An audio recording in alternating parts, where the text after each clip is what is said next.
I knew it was Luke. Didn't I say it was Luke? I did say Luke, didn't I? Or did I say Mark? I'm pretty sure I said Luke. Jesus Christ's genealogy. I didn't know it was that deep in Luke. Luke chapter 3. Luke doesn't get to this till chapter 3. It's the most amazing genealogy ever.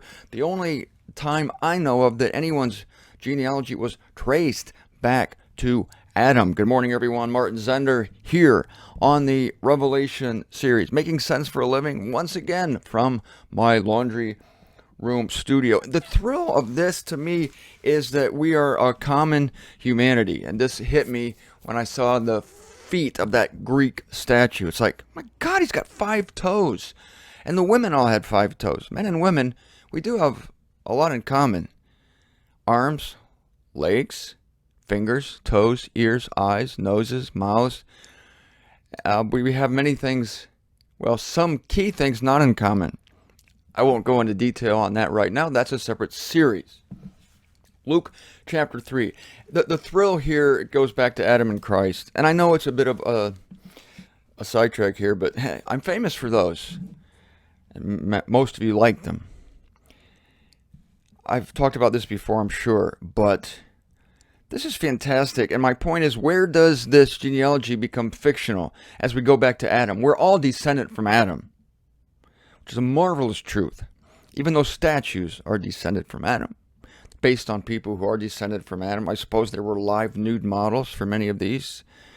You know, Leonardo da Vinci was looking at a live woman for his Mona Lisa. I read the name of the woman who sat for him, for Leonardo, but very interesting. Who knows, one of those Greek sculptures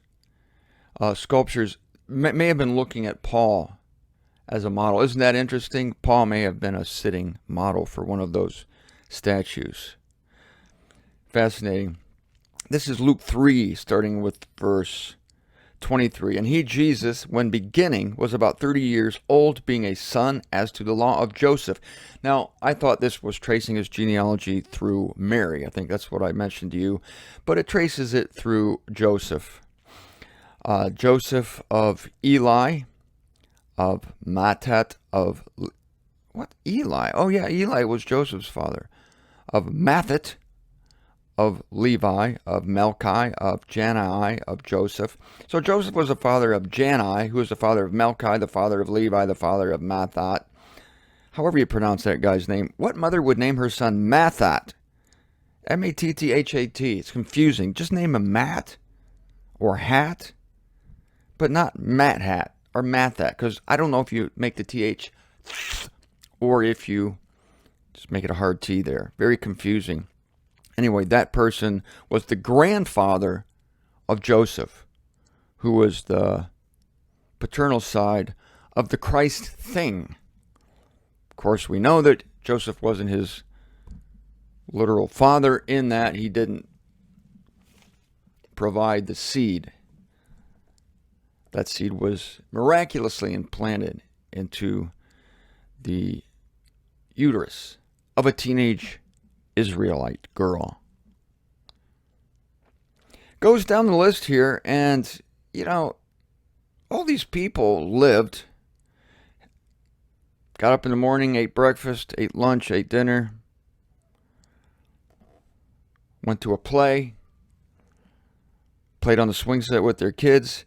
We're familiar with some of these people when it gets down to Eliakim, Menah, Nathan, of David, of Jesse, of Obed, of Boaz, of Salmon, like the fish. I'll just call him Fish. Fish would have been the great-great-grandfather of David. David of Jesse, of Obed, of could be great-great-great-grandfather of Fish, of Nashon, of Aminadab. Feel sorry for that kid in the first grade trying to learn how to spell his name. But we know these people, and it goes back to Pharez, of Judah, of Jacob, of Isaac, of Abraham. Heard of those people? Who is Abraham's father? Who fathered Abraham in the city of Ur, the city which was inscribed in a stone that I saw recently. Holly, don't. Holly, can you hear the dog here barking? Thanks, Holly. It just adds ambiance to the laundry room experience here. So, Terah. Now, people might admit that Abraham and Terah existed, but now it gets scary. Terah was of Nabor, who was of Serug, who was of Ru. Ru was a great-great-grandfather of Terah. You know who Ru's dad was? Peleg. You know who Peleg was? That was the guy during whose days the earth was separated. The continents drifted during the days of Peleg. You know, we had a supercontinent here on the planet, and Peleg's father was Eber. His father was Shelah. Canaan was his father. And then we get into Aphraxad, cruel name, Aphraxad, of Shem, of Noah. You know what? Jesus Christ treated Noah as an historic personage. As in the days of Noah, he said, so shall it be in the days of the Son of Man. Didn't Jesus realize that the flood of Noah was just a little parable, was just a happy little story about animals coming into an ark that people invented to explain some greater spiritual principle? How does Jesus Christ be so ignorant to treat Noah as a guy who actually existed? Because he did exist, he did build an ark, animals did come into it, and all the inhabitants of the earth were destroyed except for 8 people. Factoid. Of Lamech, of Methuselah, of Enoch, of Jared, of Maleel, of Canaan, again, the name of another guy, of Enoch, of Seth, of Adam. Adam. And who was Adam's progenitor? Of God. That's right, God. So actually, Jesus Christ's genealogy is being traced to God. Isn't that interesting?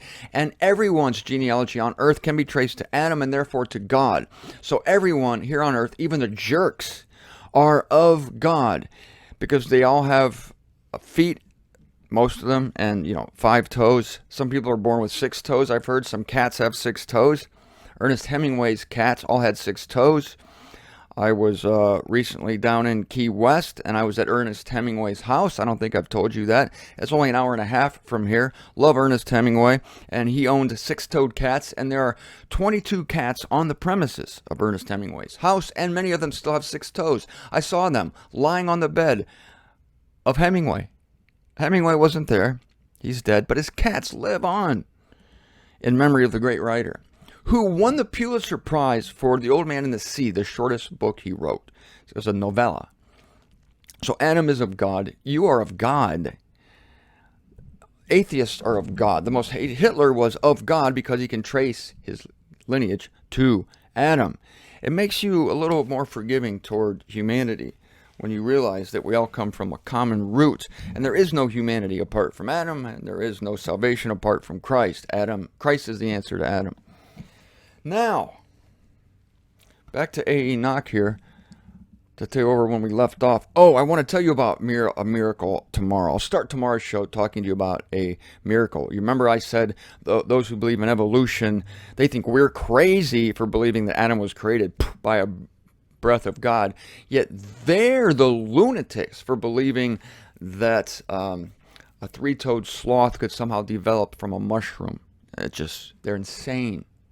Well, no, they're not insane people, but they're just insane on this one topic. They're not thinking it through. But again, we should exercise grace toward those individuals who think that evolution makes sense, but God breathing, creating a being out of the soil is ridiculous. This is true intellectualism when we look into the source of things. Again, choose your faith. Evolution requires faith. Our belief requires faith because there's no video available of Adam rising from the soil. I wish there were. There was, I wish. In either case, I wish there was video of Adam rising from the soil. I think we'll see it someday. I think if we want to, I fantasized about this before, we will be able to ask God, I'd really like to see videotape of that first day of Adam walking around. Did he hobble like a newborn horse? Actually, no. What's a newborn horse called? A baby horse? Okay. Or is it a colt? I'm going to go with baby horse. I think they come right out. They're a little wobbly. Their knees are a little bendy. They look like they're walking on stilts, but I think they come out walking around. Human beings don't. We come out as blobs. just lay there and kick and cry. It takes us 2 years to learn how to walk. Some of us. It's embarrassing. The human race is designed to embarrass you. Your body is designed to embarrass you. Back to Enoch. To substantiate the interpretation that apostate Israel has a golden cup which intoxicates the nations, we must show that they control the finances of the world and through them provide pleasures and amusements which corrupt and debase the people. This is happening. This is a review. I read some of this yesterday. Most of us are aware that there is enormous wealth in the hands of the Jews, for this has been the case for centuries. Yeah, well, they built the temple and overlaid things with gold as ordered of them by God, and gold is as valuable now as it was then, possibly more. Yeah, I think it's more valuable then. Probably people had gold coins and didn't even think about it back then. But few know of the marvelous financial organization which even in the Middle Ages controlled the money market of Europe. Governments went to them for funds even at that time. Who's them? The Jews. Today, this financial system is not confined to one continent, but embraces the whole world. Now we're starting to talk about the one world government, the one world currency, and so forth. International banking is under full control of Jewish financiers. It is said that at one time the head of the House of Rothschild prevented war between two countries by simply refusing to lend money to the two belligerents. You want money for a war? I'm not going to give it to you. Suckers, you just start a war without any money. We can't start a war without money. Then forget it. It's amazing. Now, new material here coming now. The debtor is the servant of the lender. This is the key to Armageddon. I'm telling you. This is the key. As innocuous and innocent as this sentence seems to be, it's the key to Armageddon. The debtor is the servant of the lender. And the Jews who control the banking and the money, they're the lenders, and the rest of the nations are the debtors. And so if you can't repay your lender, the only thing to do is to eliminate your lender. And so the nations gather against Israel at Armageddon at the end of this age, the battle of which is never fought, because God comes and wipes them out. But the armies do amass at the valley called Armageddon. The debtor is the servant of the lender, even if it be a nation. If a government owes another nation, it is not free to do aught which that nation would disapprove. That's right. So you're beholden to the hand that feeds you. It's another way of saying what Mr. Knock just said here. So also with the Jews, for they are, for all practical purposes, an international nation. That's interesting how it's located in the Middle East, this nation of Israel, this tiny nation, and yet in another sense, it's an international nation because Jews are scattered all over the world and they hold the purse strings, and purse strings is that which controls government. Money controls governments. Kings are beholden to the money holders. So now we're talking again about shadow governments, about governments that appear that way on the surface, but that are run behind the scenes by bankers. The country which owes them huge sums dares not disoblige them. Sorry. Oh, they're going to try to dislodge them. Let me read that sentence again. The country which owes them huge sums dares not disoblige them. They have to do what they want.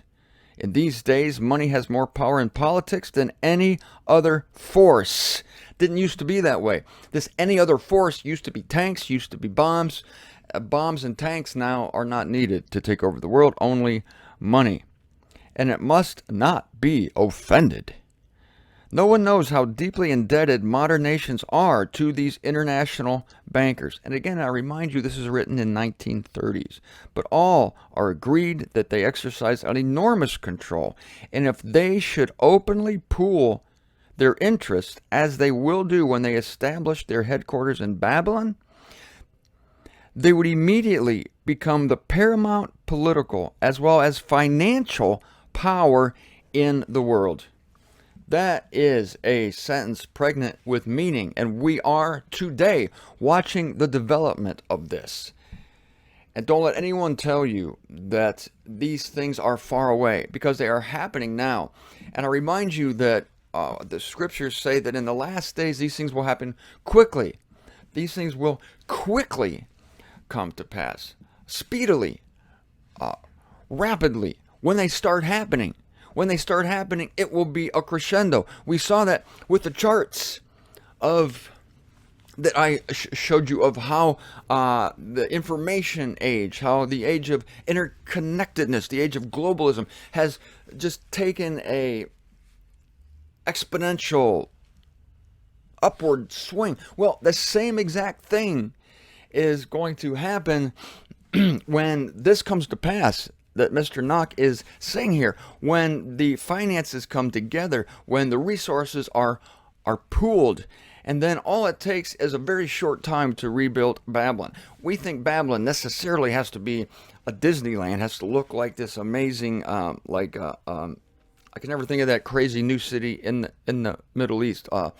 Let's just say Los Angeles or whatever. A. Knock said that in his day, in 1909, when he moved to Los Angeles, it was a sleepy Mexican town. Within 15 years, it became a metropolis. So it doesn't take long to build these cities, especially with technology. If you want a city, bang, you can have a city. And bang, they're going to have a city.